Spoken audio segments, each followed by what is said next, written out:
এরা 72 দল হলো জাহান্নামী। আর সাহাবাদের মধ্যে দুটো দল হয়ে গেল। ইয়া রাসূলুল্লাহ, আমরা তো গন্তব্য গিয়েই আসরের সালাত আদায় করেছি, আপনি বলেছেন। আর ওরা আযান শুনে সেখানে আসরের সালাত আদায় করেছে।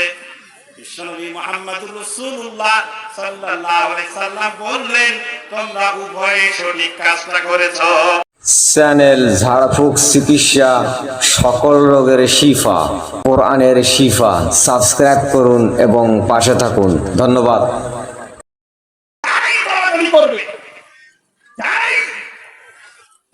করবে এরা হবে জাহান্নাম। এরা হবে কি? জাহান্নাম। আল্লাহ সুবহানাহু ওয়া তাআলা তাসিবু বিহাদিল্লাহ, আল্লাহ কোরআন, এই কোরআনটা কার? এই ব্যাপারে কি হানাফি আহলে হাদিস, এই ব্যাপারে কি মুজাহাবি না মুজাহাবি, এই ব্যাপারে কি আওয়ামী লীগ বিএনপি এই রকম করে দলাদলি করার সুযোগ আছে নাকি? কথা বলেন, আছে নাকি?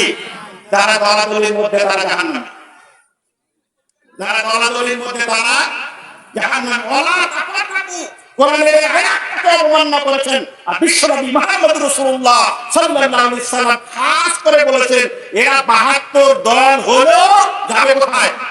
জাহান্নামী। আর যারা এটাকে ঐক্যবদ্ধভাবে ধারণ করবে এরা হবে জান্নাতে।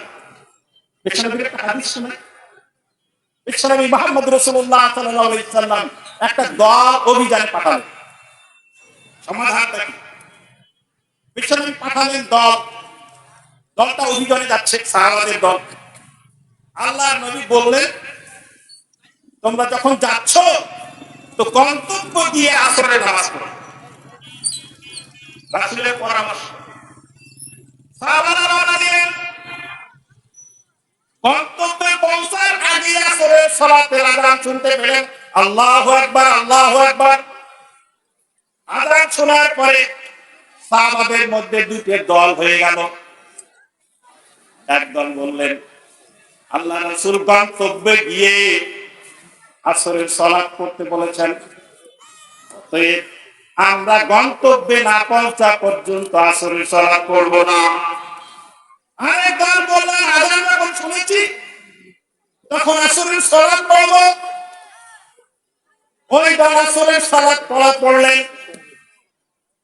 তাদের অভিযান সমাপ্ত করে বিশ্বনবী মুহাম্মদুর রাসূলুল্লাহ সাল্লাল্লাহু আলাইহি সাল্লামের দরবারে ফিরলেন। ঘটনাটা বর্ণনা করলেন। কেউ উৎসুকভাবে আল্লাহর নবীর সমর্থন নেওয়ার জন্য, ইয়া রাসূলুল্লাহ, আমরা তো গন্তব্য গিয়েই আসরের সালাত আদায় করেছি, আপনি বলেছেন। আর ওরা আযান শুনে সেখানে আসরের সালাত আদায় করেছে। বিশ্বনবী মুহাম্মদুর রাসূলুল্লাহ সাল্লাল্লাহু আলাইহি সাল্লাম বললেন, তোমরা উভয়ে সঠিক কাজটা করেছো। বলেন সুবহানাল্লাহ। এটা ইসলামের সমাধান। এটা ইসলামের কি? এটা ইসলামের কি? ইসলাম। দুঃখ করে তাদের বিষয়, আজকে আমরা কি দেখতে পাচ্ছি? আজকে বাংলাদেশের মানচিত্র, বাংলাদেশের ভৌগোলিক এলাকায় আমরা দেখতে পাচ্ছি বাংলাদেশের স্বাধীনতা, সার্বভৌমত্ব নিয়ে বিতর্ক আছে। কথা বলে ঠিক কিনা? বিভক্ত আছে না? আমরা শুনতে পাই কেউ হলো ভারতের দালাল, আর কেউ হলো পাকিস্তানের দালাল, এই বলে জাতিকে বিভক্ত করা হয়েছে। কথা বলে ঠিক কিনা? এরপরে আমরা আরো দেখতে পাচ্ছি ধর্মের মধ্যেও এরকম বিভাজন তৈরি করা হয়েছে।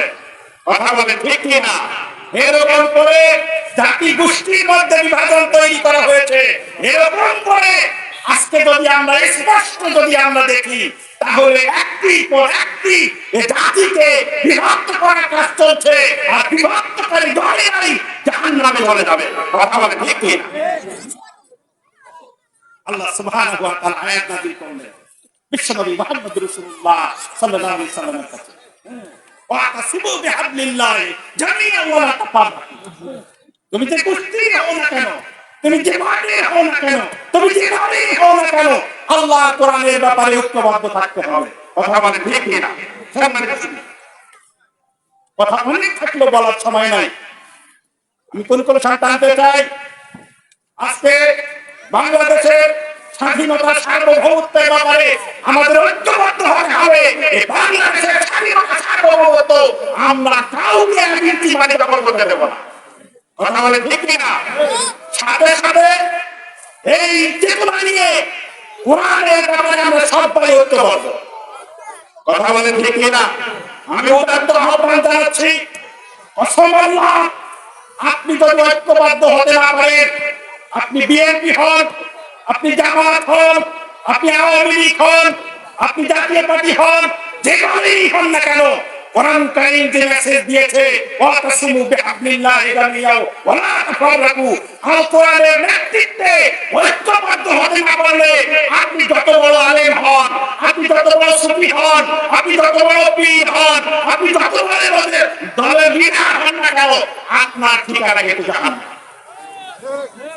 আল্লাহ বলেছেন, রাসূল বলেছেন। এই জন্যই আমি আমার আলোচনা বাড়াবো না। আমি আমার সময়ে 1 মিনিট আগেও কথা বলবো না। আমার অভ্যাস নেই 2 মিনিট বক্তৃতা করার অভ্যাস আছে। আমি যে কথাটা আপনাদের সামনে বলতে যাচ্ছিলাম, দুঃখ লাগে আমাদের সমাজে কিছু মানুষ এরকম বক্তৃতার মঞ্চে উঠে বলে সময় কম, 10 মিনিট, 2 মিনিট। আরে আপনার জন্য যেটা বরাদ্দ, বিশ্বনবী মুহাম্মদ রাসূলুল্লাহ সাল্লাল্লাহু আলাইহি সাল্লাম বলেছেন, এই পৃথিবীতে একটা মানুষ যদি 60 বছর বাঁচে, আখিরাতের হিসাব অনুযায়ী তার বয়স হলো 2 মিনিট। 5 মিনিট হাদিসটা জেনে যান, হাদিসটা জেনে যান, 5 মিনিট, 2 মিনিট। যারা 60 বছর বাঁচবে ওরা দুনিয়ায় বাঁচবে কয় মিনিট? কয় মিনিট? 2 মিনিটের জন্য এত বাসাবাড়ি, এত বিল্ডিং, এত চেষ্টা, এত প্রতিযোগিতা চলছে। সম্মানিত সুধী, আমি আমার আলোচনার উপসংহার টানতে চাই। সত্যি যদি আমি মুসলিম হয়েছি সবকিছু বিসর্জন দিয়ে শুধু জান্নাত পাওয়ার আশা, কথা বলে ঠিক কিনা? তাহলে আমার আল্লাহ এক, আমার রাসূল এক, আমার ইসলাম এক, কথা বলে ঠিক কিনা? তাহলে কোন দলের কাছে আমি সারেন্ডার হব না।